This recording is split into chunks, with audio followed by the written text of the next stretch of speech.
Qu'est-ce que la guerre de Cent Ans? Allez, on va commencer par le début.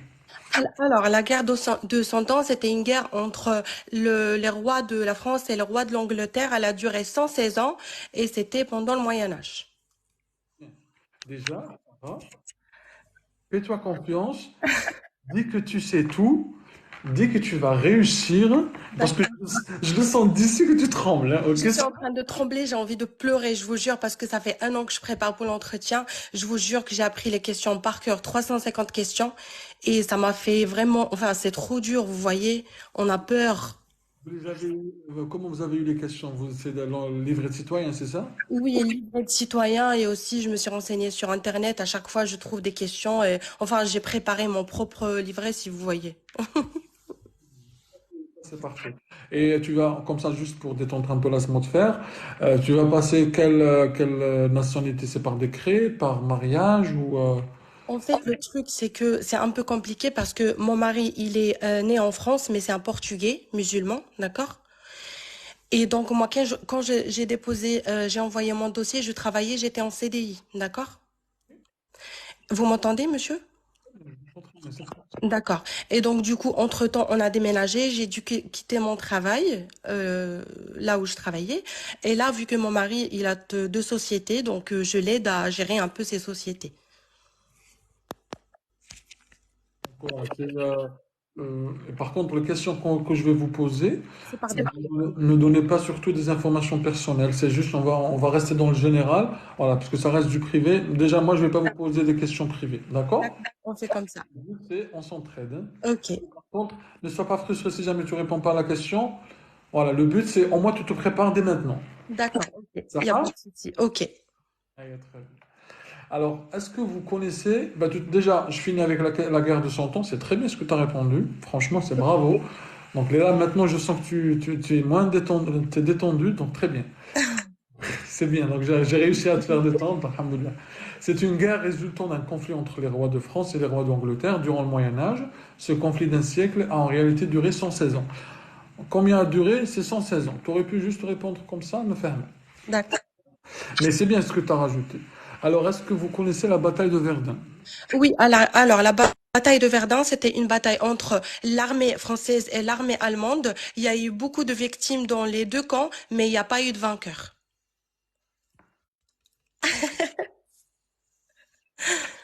Bah, je suis direct avec toi, hein.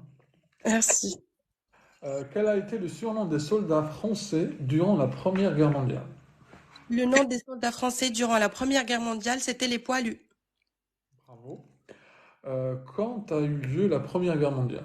La La date- Première Guerre mondiale a eu lieu du 28 juillet 1914 au 11 novembre 1918. Et la Seconde Guerre mondiale... Non, c'est bon? Tu l'as dit. D'accord. J'ai dit que la Première Guerre mondiale. Ok. Et la seconde, du coup? Et la Seconde Guerre mondiale a eu lieu du 1er septembre 1939 au 2 septembre 1945. Très bien. Tu réponds en plus de manière précise, claire et nette. On continue. Qui sont les alliés durant la Seconde Guerre mondiale? Alors, les alliés durant la Seconde Guerre mondiale, c'était la France, l'Angleterre, l'USS, l'Union soviétique et les États-Unis. URSS, non, très bien. Quand a eu lieu le débarquement des Alliés durant la Seconde Guerre mondiale? Alors, le débarquement des alliés durant la Seconde Guerre mondiale, c'était en Normandie le 6 juin 1944. Mhm. Bon enfant. Où a eu lieu le débarquement des Alliés durant la Seconde Guerre mondiale? C'était en Normandie. Mhm.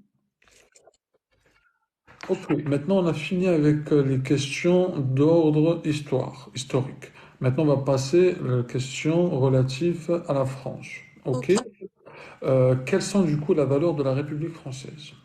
Alors, les valeurs de la République française, c'est la liberté, l'égalité, liberté, égalité, fraternité et la laïcité. Présente chaque valeur, s'il vous plaît.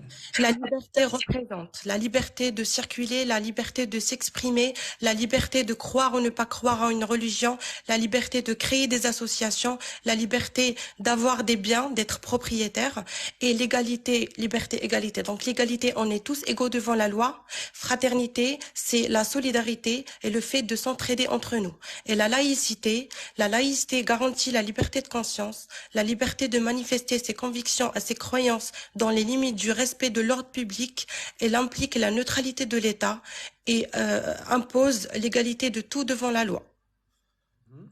Et si on peut rajouter une quatrième valeur, serait quoi? Bah, en fait, la troisième qu'on peut rajouter, c'est la laïcité. La quatrième. Ah, la quatrième, c'est la laïcité, c'est ça. Parce que vous m'avez dit les valeurs, donc j'ai cité les valeurs et pas la devise. On dit les valeurs ou la devise, c'est pareil. D'accord. Ok? Oui. Et très bien. Donc la laïcité, vous avez dit. Que représente la laïcité pour vous, s'il vous plaît? La laïcité garantit la liberté de conscience, la liberté de manifester ses convictions et ses croyances dans les limites du respect de l'ordre public. Elle implique la neutralité de l'État et impose l'égalité de tout devant la loi. Connaissez-vous la démocratie? Oui, alors la démocratie, c'est un système politique dans lequel le peuple est souverain. Je suis obligé de t'arrêter. Je te Euh, dis, est-ce que tu connais la démocratie? oui, je connais, monsieur, Voilà. la démocratie. Bah, je t'ai pas dit, est-ce que D'accord. vous pouvez me décrire la démocratie? Désolée, je n'ai pas bien entendu. Oui, bien sûr, monsieur, je connais la démocratie. Bravo. Est-ce que vous êtes d'accord avec la démocratie? Absolument. Très bien. C'est tout ce que je voulais entendre. Parce que vous avez déjà cité très bien les trois valeurs. Donc, je sais que la démocratie, vous la connaissez. Et du coup, quelles formes de liberté sont garanties en démocratie? La liberté de circuler, la liberté de s'exprimer, la liberté de manifester, de croire ou ne pas croire en une religion, et la liberté de disposer des biens, d'être propriété, et surtout d'intégrer les emplois publics. Ok. Pensez-vous que la liberté d'expression est absolue?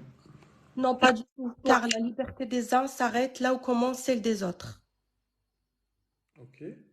En fait, je me retiens, mais franchement, t'as très très bien révisé, machallah, comme on dit. Merci, monsieur. Et par contre, avec ce que tu as comme révision, enfin ce que tu as dans la tête, sois tranquille, sois cool.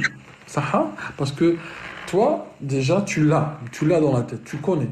Donc, ne stresse pas, voilà, alhamdoulilah, mets-toi, comme on dit, sois confiante.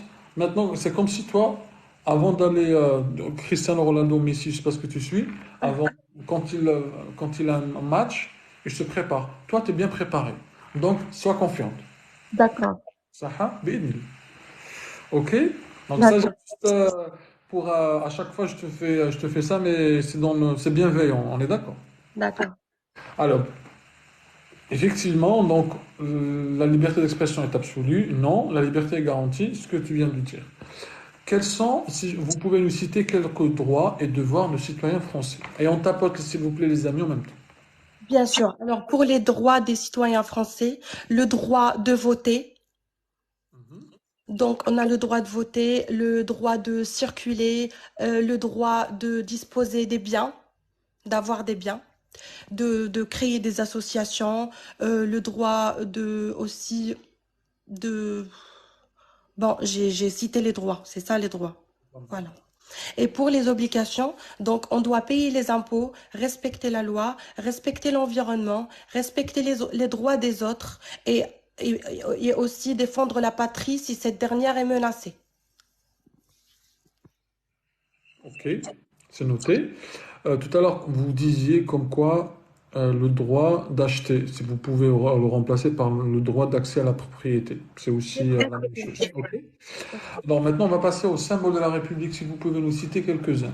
Les symboles de la République, monsieur, sont. Alors, la devise, liberté, égalité, fraternité. La fête nationale, le 14 juillet. L'hymne national, la Marseillaise.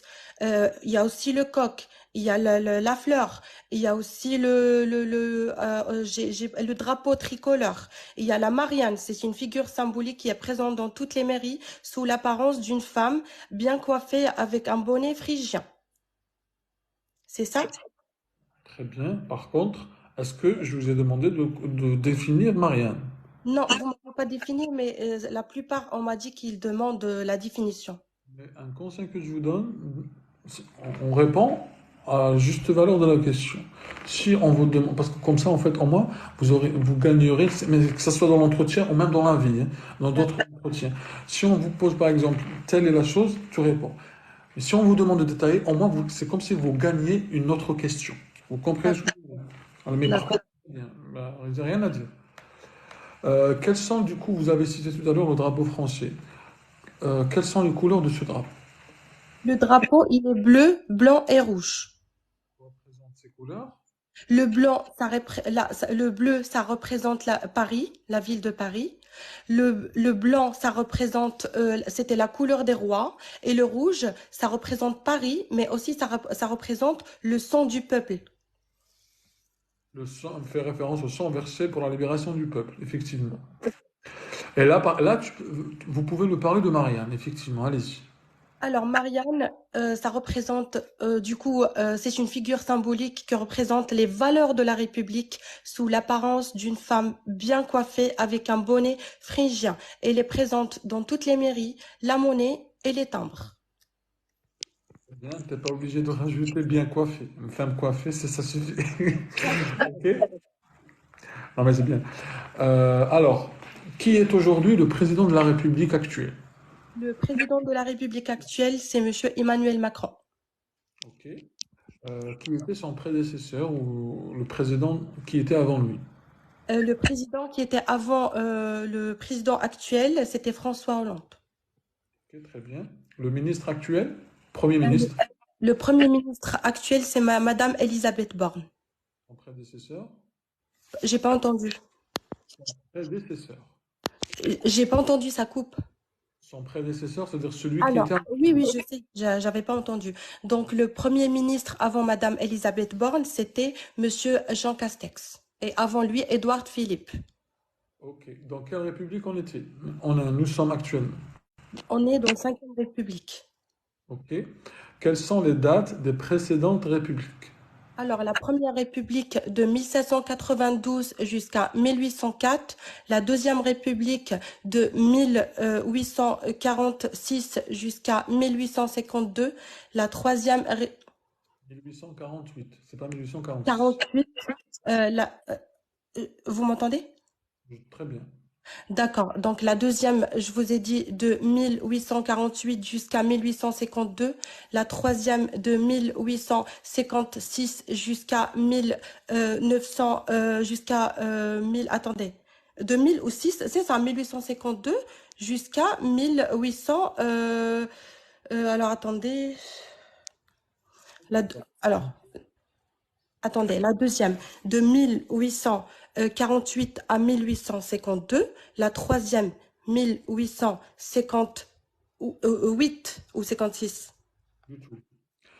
La troisième, c'est de 1870 À, à 1800 à 1900. 1940. À 1940.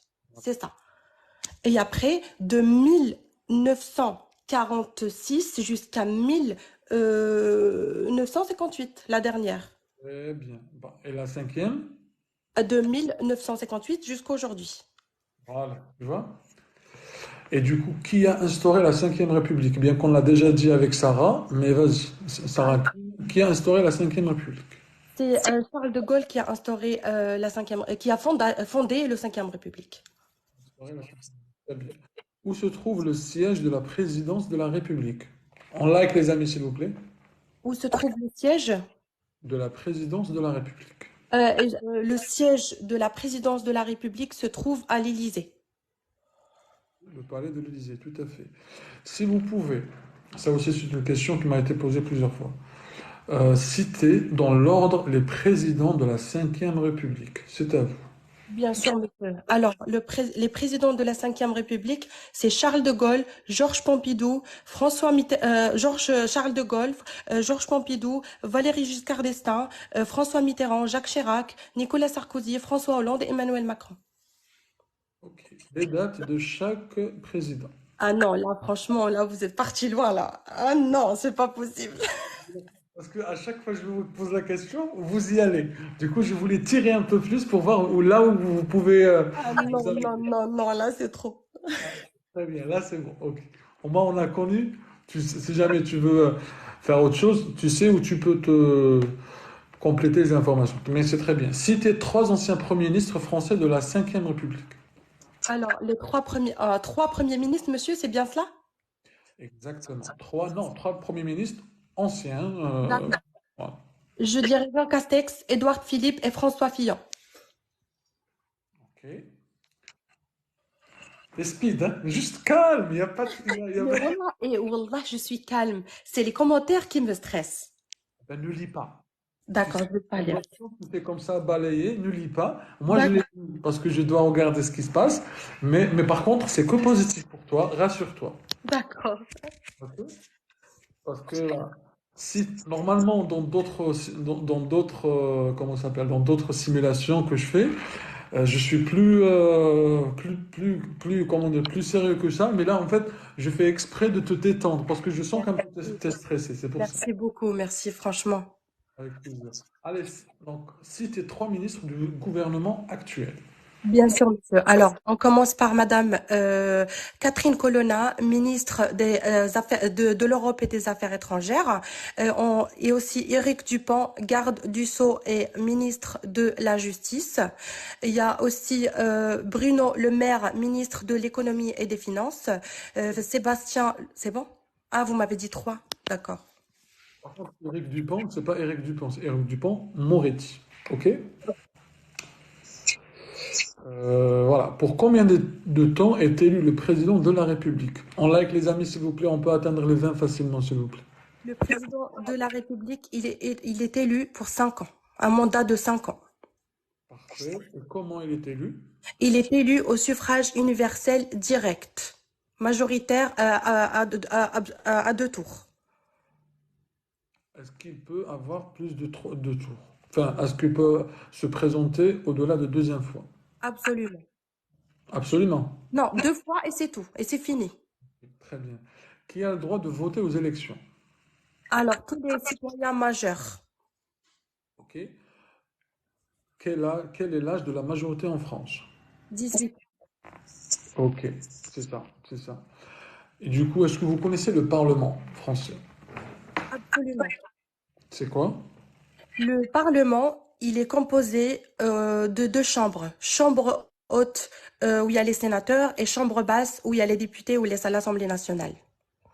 Ok, très bien. Et c'est quoi leur rôle exactement? Alors, le rôle des sénateurs et des députés, c'est de voter, coordonner, corriger les lois. Ok. Donc le Parlement, effectivement, en France, reçoit, corrige et vote les lois, et il détient ce qu'on appelle le pouvoir. Législatif. Très bien. Citez les différentes institutions politiques françaises. Alors, les institutions, donc du coup, il y a le président de la République, le gouvernement, le Parlement, la justice, Mhm. c'est ça? J'ai dit trois. Ah, trois. Bah, j'ai dit trois alors. Donc pouvoir exécutif, Ah parce que non, tu me parlais des pouvoirs? oui, institution politique, c'est les pouvoirs. D'accord. Alors, il y a le pouvoir judiciaire, le pouvoir législatif et exécutif. Tu veux que je définis chaque... Non? D'accord. Justement, quel est le rôle et le pouvoir le pouvoir exécutif? Alors, le pouvoir exécutif, monsieur, il est incarné par le président de la République et par son gouvernement. Son rôle, c'est de mettre en œuvre la loi et du coup conduire la politique nationale de la patrie. Il dispose de l'administration et de la force armée. Et il a le pouvoir de faire quoi?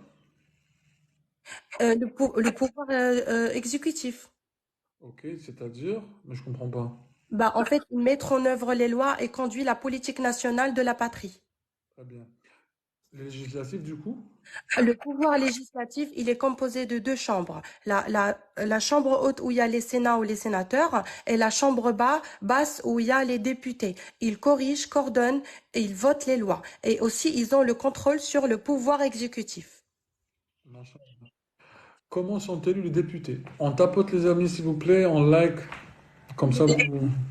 Vas-y. les députés sont élus, pardon, au suffrage universel direct. Ils sont mandatés pour 5 ans. Je voulais te poser la question de 5 ans et tu l'as déjà répondu. Très bien. Où se trouve le siège de l'Assemblée nationale, s'il vous plaît? Allez, on like, s'il vous plaît, les amis. Merci, c'est gentil. Le siège de l'Assemblée nationale se trouve au Palais de Bourbon, à Paris. Ok. Euh, très bien. Si on peut aussi... il est situé sur... Où est-ce qu'il est situé? Palais de Bourbon sur Paris. Oui, mais il est situé sur le quai d'Orsay. Ah, Quai d'Orsay, oui. Oui. Alors on continue, les amis, pourquoi ça veut pas? Ah là, ça vient. Donc là, c'est bon. Qu'est-ce que les élections municipales, s'il vous plaît, Madame Sarakin? Les élections municipales, c'est des élections qui nous permettent, nous, à élire les conseillers municipaux qui ont à leur retour le pouvoir après de voter sur le maire de chaque commune. Ok. L'hymne de la France, C'est la Marseillaise. qui est écrit par... Elle a été écrite par Claude-Joseph Rouget de Lille en 1792. On aurait pu t'arrêter par Claude-Joseph Rosé de Lille. J'ai pas D'accord. demandé la date, mais c'est bien. Est-ce que vous connaissez le premier couplet de la Marseillaise? Bien sûr, monsieur. Si vous pouvez le chanter. D'accord, d'accord. Allons, enfants de la patrie, le jour de gloire est arrivé. Entre nous de la tyrannie, l'étendard sanglant est levé. L'étendard sanglant est levé. Entendez-vous dans les campagnes mugir ces féroces soldats? Ils viennent jusqu'à dans vos bras. Égorgez vos fils et vos compagnes aux armes, citoyens. Formez vos bataillons, marchons, marchons, qu'un sang impur abreuve nos silences. Vous avez une belle voix, hein. Très bien, franchement très bien. Genre, juste le deuxième phrase, c'était pas entre nous, la tyrannie, c'est contre nous. Ah, Ok? contre nous de la tyrannie, ok. Voilà, c'est ça, mais c'est très bien. Vous avez une très belle voix, tout le monde t'applaudit, hein? Merci, c'est gentil. Et par contre, il y a le commentaire de Popoul, elle dit la France déclare la guerre au Maroc après avoir écouté ça. Ça, c'est C'est trop marrant. non, c'est trop marrant, tout à fait. Et c'est ça, en fait, on like les amis parce qu'on passe franchement de bons moments. C'est grâce à vous qu'on passe ce genre de moments agréables dans la bienveillance et dans l'apprentissage, ça fait plaisir. À quelle occasion la Marseillaise a-t-elle été écrite, s'il vous plaît? La Marseillaise, elle a été écrite quand la France a déclaré la guerre contre l'Autriche. Le roi d'Autriche, tout à C'est fait. ça. Quand, du coup? C'était pendant la Première Guerre mondiale, c'était en 1918. Non. 1914. Maintenant, je te parle de la Marseillaise, vous me parlez de 1900. Non, non, non, la Marseillaise, c'était en 1792. Ah, merci beaucoup. Bien sûr. Voilà. Quelle est la monnaie actuelle de la France? C'est l'euro. On va venir après ça, Sarah. L'euro, ok. Quelle est la devise de l'Union européenne? Là, on rentre dans les D'accord. questions de l'ordre européen. Allez, D'accord. s'il vous plaît. La devise, monsieur, de l'Union européenne, c'est l'Ode de la joie de Beethoven. Non. La Euh, devise, non. la devise ou bien l'hymne? Je dis la devise. Ah, la devise, pardon. La devise de l'Union européenne, c'est union, unie dans la diversité. Voilà, merci. Je ne vous pose pas la question l'ordre de la joie parce que vous l'avez dit. Combien de pays compte l'Union européenne, s'il vous plaît? Alors, je vais vous dire, monsieur, et je vais vous expliquer. L'Union européenne, ça consiste, enfin, il y a 27 pays dans l'Union européenne, mais par contre, avant, il y avait 28 pays. Et suite à la traité de Brexit qui a été signé par l'Angleterre, l'Angleterre, il nous a quittés. Il a quitté l'Union européenne. Le Brexit. OK? Oui, le Brexit. Brexit, compte actuellement 27 membres. Et ne faites pas l'erreur, ne dites pas 12, parce que c'est vrai que le drapeau, il contient 12 étoiles. Du coup, les 12 ne représentent pas les nombres de membres actuels. Ça, c'était parce que il y avait notre abonné qui est monté avec nous, il a répondu 12 lors de l'entretien, c'est pas bon. Donc, dans quel intérêt les pays européens rejoignent l'Union européenne? Alors, les pays européens rejoignent l'Union européenne parce que, donc, du coup, la première, c'est la monnaie forte, l'euro. Oui. La deuxième, c'est pour partager les valeurs démocratiques. Et la troisième, c'est pour circuler en espace Schengen librement. Le quatrième peut-être? Et la quatrième, oui, il y a une quatrième que j'ai oubliée, mais je vais essayer de me rappeler. Donc, c'est pour, du coup, j'ai dit, c'est pour partager les valeurs démocratiques, je l'ai dit? Ça, vous l'avez dit. C'est pour unir la... C'est ça, c'est l'union de quelque chose. C'est bien cela. Union économique et financière, oui. C'est ça. J'ai oublié celle-là. Euh, où se trouve le siège du Parlement européen? Le siège du Parlement européen se trouve en France à Strasbourg. Ok. Où se trouve le siège de la Commission européenne? Le siège de la Commission européenne se trouve en Belgique, à Bruxelles. Très bien. Quel pays détient la présidence de l'Union européenne cette année? Actuelle, c'est l'Espagne. Espagne.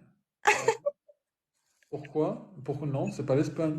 Ah bah oui, parce que moi j'ai vu que c'était avant, c'était la France. Il y a 3 ans, c'était la France. En 2021-23, c'est la France. Non, non, je vous jure, j'ai fait quelques recherches. Je vous crois, je vous crois, je vous crois. Je vous crois, Sarah. Moi, les données que j'ai actuellement, c'est 2003. Mais peut-être vous êtes mieux renseigné que moi. Oui, Maintenant, c'est je vais vous l'Espagne. dire. Ça fait plaisir en tout cas. Merci. Combien, que symbolisent les étoiles de l'Europe? Les étoiles de l'Europe, comme vous l'avez dit, ça contient 12 étoiles et ça représente la solidarité entre le peuple européen. Oui, très bien. Il y a par contre dans les commentaires, ils te disent c'est la France, hein, mais du coup, je vais tout de même vérifier après ce live. Euh, Je suis sûre que c'est l'Espagne.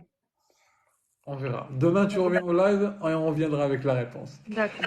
Bah, par contre, non, demain, vous viendrez avec comment ça s'est déroulé. Non, pas demain, C'est lundi. bien. Demain, on refera le live et on discutera. Que D'accord. représente la journée du 9 mai, s'il vous plaît? Allez, on likes tous, s'il vous plaît, les amis. On La est journée du 9 mai représente la paix de l'Union européenne. très bien, c'est ce qu'on cherche tout le monde. Quels sont les symboles de l'Union européenne? Attention, je ne parle pas de la France, je parle de l'Europe. D'accord. Donc, les symboles de l'Union européenne, donc on va parler de la devise, d'accord?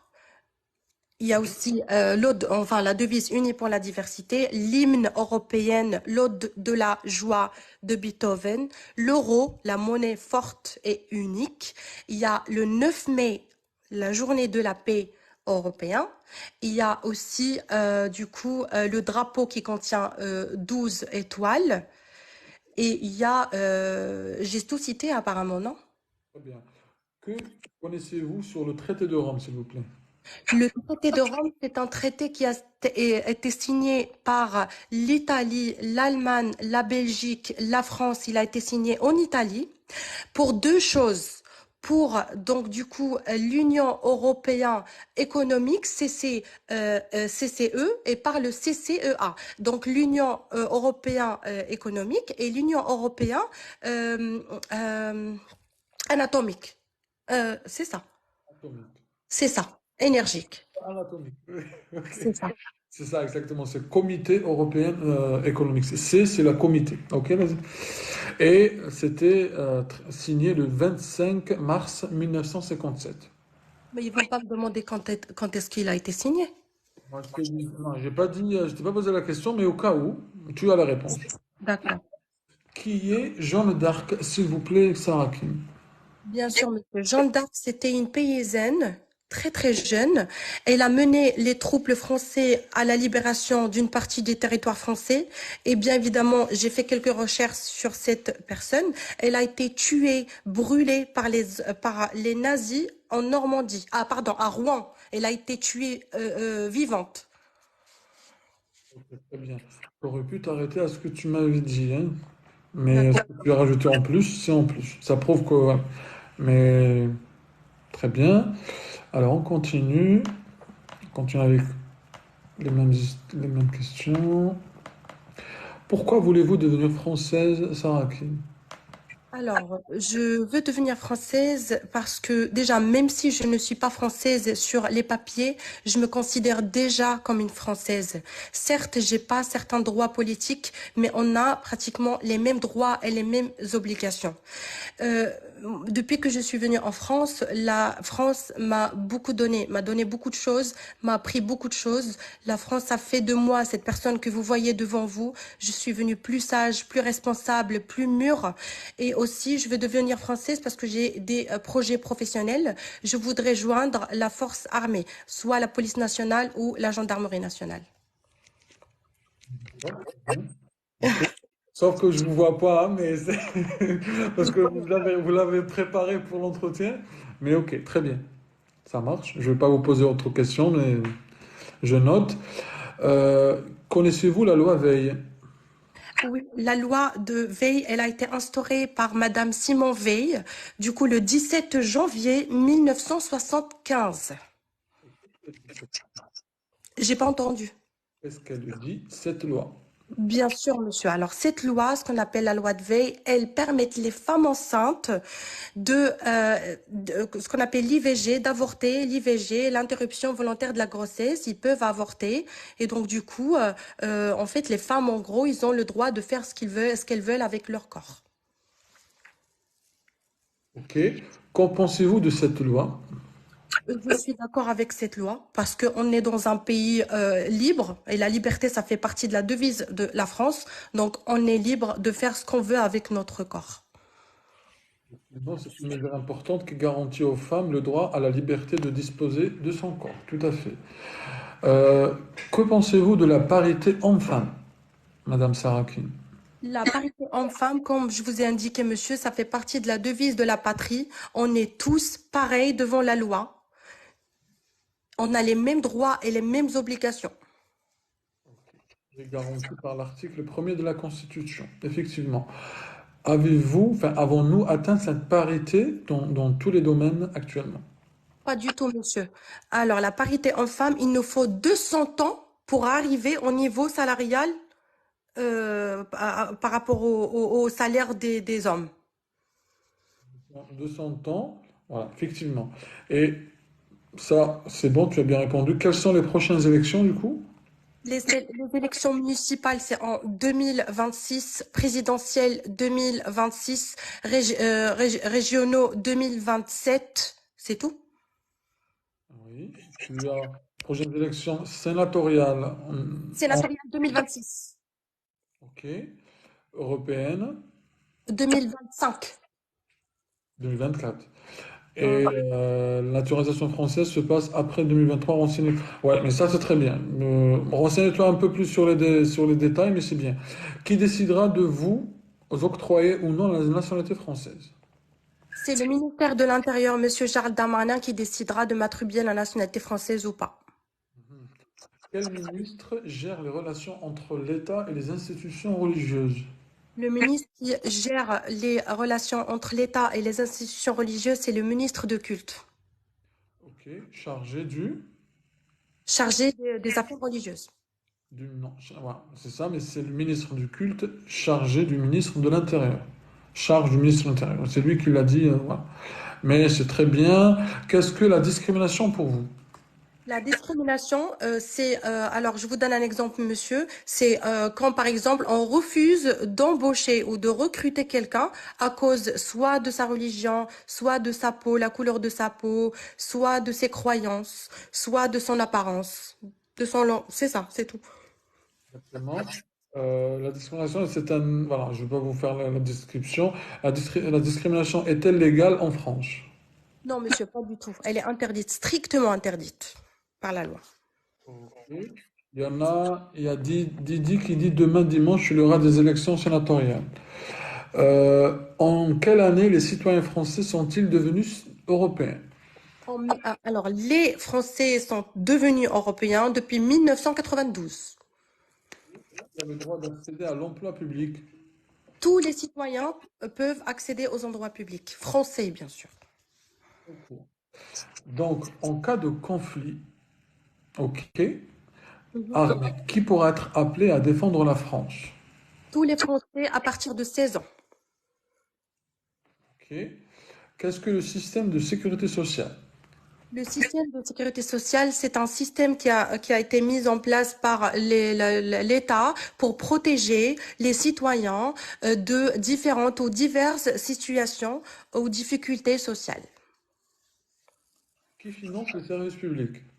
Alors, c'est du coup les salariés et les entreprises qui financent le service public, enfin la sécurité sociale.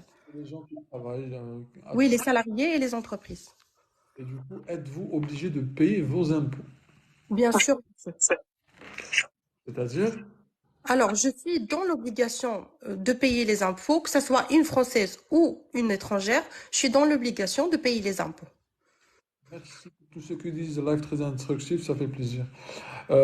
Ok. Si vous obtenez la nationalité française, comptez-vous vivre en France? Bien sûr, monsieur. Si je demande la nationalité française, c'est pour que je puisse m'installer en France définitivement, vu que j'ai mon projet familial en France et j'aurai bien évidemment un autre projet professionnel dont je vous ai parlé en France. Donc, je vais rester en France. Les citoyens sont toujours satisfaits du choix de leur gouvernement. Je vous ai pas entendu, monsieur. Que les citoyens sont Oui. toujours d'accord avec le choix du gouvernement. Non, pas du tout. Il y en a qui sont contre. Ok, très bien. Combien de fois entrez-vous dans votre pays d'origine? Alors, ça dépend. Une fois par an, mais quand il y a un décès ou un problème, un décès au niveau de la famille ou quand ma mère et mon père est malade, bah, je suis dans l'obligation de d'aller les voir. Je pense que je vais m'arrêter là avec vous parce que, parce que puisque je vais vous poser d'autres questions, mais et même je veux pas vous perturber, mais franchement, par rapport à tout ce que je vous ai posé, et tout ce que vous m'avez répondu, bravo. Vous Merci avez beaucoup. presque répondu à toutes les questions. Après, bien entendu, il y avait certaines là où il manquait un peu de précision, mais pour moi, par rapport à ce que vous avez répondu presque à plus ou moins tous, et tout le monde regarde. Tout le monde Merci. te félicite, te dit c'est excellent, machallah, on va pas te porter là. Merci à vous tous. Merci. Que Dieu vous protège, que Dieu vous donne, Inch'Allah, tout ce que vous voulez. Non, c'est nous qui te félicitons, Inch'Allah. Tu vas passer, tu vas revenir nous voir lundi soir, d'accord? Inch'Allah.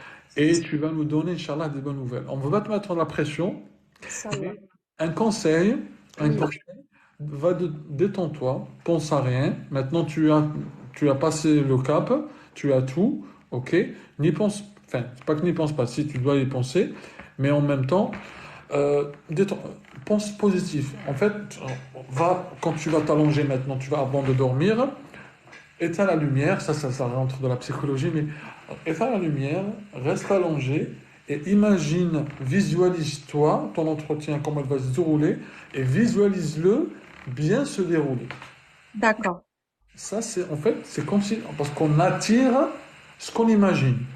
Plusieurs personnes ils nous disent, ah oui, je vais pas bien réussir, je vais me foirer, ils foirent. Parce que on est ce qu'on pense. Mais si tu te dis, je vais réussir. Et ça, c'est que pas pour l'entretien naturalisation, c'est pour tout autre. Tu te dis, moi, je visualise ce qu'on appelle la force de la visualisation. Toi, tu te visualises. Par contre, c'est pas juste une seconde, hein. Tu restes, tu éteins, tu regardes dans tous les détails. C'est comme si tu es dans l'entretien. Et tu te dis, comme ça, ça va très bien se passer. Tu vas voir, comme quoi psychologiquement, tu ne le fais pas une fois, deux fois, trois fois, quatre fois, jusqu'à ce que ton corps, ton esprit, ton inconscient l'accepte. D'accord. Ok. D'accord? D'accord. Merci. Voilà, ça je le dis rarement, mais franchement, c'est très bien ce que tu as fait. Moi, je t'encourage. Après, l'entretien, c'est que l'agent qui décide. Moi, c'est les questions qu'on a l'habitude d'entendre, c'est pour ça que je l'ai dit. Mais si tu peux réviser encore plus, c'est à toi de voir. Et bien entendu, ne stresse pas, prends comment dire, ne prends pas de médicaments, reste, dis-toi, tu vas réussir, Inch'Allah, tu vas réussir. C'est tout ce qu'on te souhaite et tout le monde te félicite dans les lives. Ah, J'ai rarement eu merci. autant de félicitations dans les lives. Merci, vous êtes très gentil, merci. Merci à toi. Reviens vers nous, Inch'Allah, lundi. Bien Et on sûr. te dit bonne soirée, bon courage et dors bien.